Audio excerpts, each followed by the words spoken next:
यार बचपन में जब ट्रेन में ट्रैवल करते थे और वो पुल आने के पहले ही मम्मी से सिक्का लेकर फेंकने की तैयारी होती थी और जल्दी से विश मांग के उसमें फेंक दिया करते थे विथ 100% सेटिस्फैक्शन कि बस इसी से मेरी विश पूरी होने वाली है।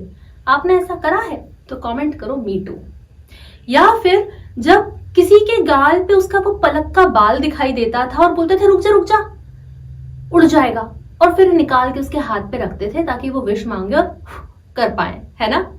अगर ऐसा किया है then comment below same here, ताकि मुझे लगे एक मैं ही अजीब नहीं हूं, अपन सब एक जैसे ही हैं और मैं आपके साथ और भी कंफर्टेबली अपनी स्टोरीज शेयर कर पाऊं।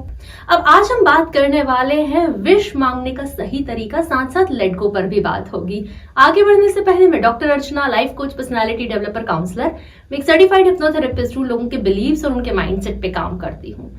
तो बात यह है कि जीवन तो हमेशा से ही आसान था, हमारे बिलीफ्स ने उसको मुश्किल बना दिया है। तो अगर आप अपने बिलीफ चेंज करना चाहते हैं, अपनी लाइफ आसानी से आसान करना चाहते हैं, मैं आपसे सिर्फ एक ईमेल और व्हाट्सएप दूर हूं। मेरा ईमेल और व्हाट्सएप दोनों ही आपको स्क्रीन और डिस्क्रिप्शन पे मिल जाएगा।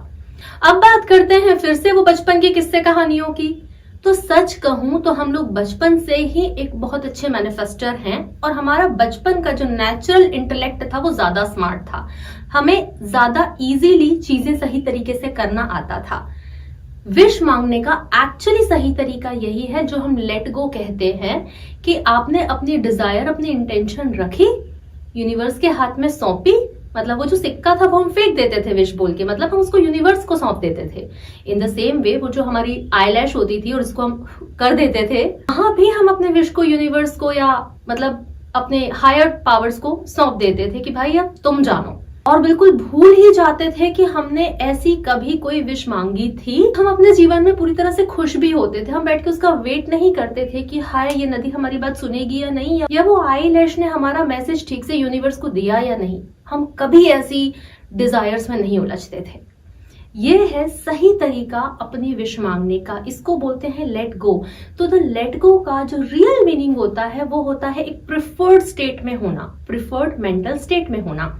प्रिफर्ड मेंटल स्टेट क्या होती है कि आप एक ऐसी मेंटल स्टेट में हो कि अगर मेरी डिजायर पूरी हो जाए तो बहुत अच्छा, नहीं भी हुई तो कोई बात नहीं, मैं अपनी जिंदगी में पूरी तरह से खुश हूं। यह होता है लेट गो या प्रिफर्ड स्टेट में होना। लेकिन अभी हम क्या करते हैं, अस्यूम कि आपकी जो डिजायर है वो एक पर्सन है और आपने उसका हाथ इतना टाइट पकड़ रखा है और आप उससे कहे जा रहे हो मुझे एक नया फोन लाके दे दो, मुझे एक नया फोन लाके दे दो। अरे उसको जाने तो दो, तभी तो वो लेकर आएगा आपका नया फोन। तो अपनी डिजायर्स के साथ हल्के फुल्के रहो। अभी मोस्टली मैं ये देखती हूँ कि आपकी डिजायर की वजह से ही आपकी लाइफ की क्वालिटी खराब हो जाती है। पहले वो नहीं होता था, पहले आप ज्यादा पावरफुल थे और जो डिजायर थी वो कम पावरफुल थी। अब आपने डिजायर को ज्यादा पावरफुल बना दिया है तो आप वीक हो रहे हो। इसलिए अपनी मेंटल स्टेट ऐसी रखो कि आपकी जो हैप्पीनेस है वो आपकी डिजायर पर बेस नहीं होनी चाहिए। तो देखिए कहीं आपकी भी डिजायर की वजह से आपकी लाइफ की क्वालिटी खराब तो नहीं हो रही, और अगर ऐसा हो रही है तो चलो प्रिफर्ड स्टेट में आ जाओ। और मैं आपसे जल्दी ही मिलती हूँ, तब तक आप अपना और अपनों का अच्छे से ध्यान रखिए। थैंक यू, नमस्ते।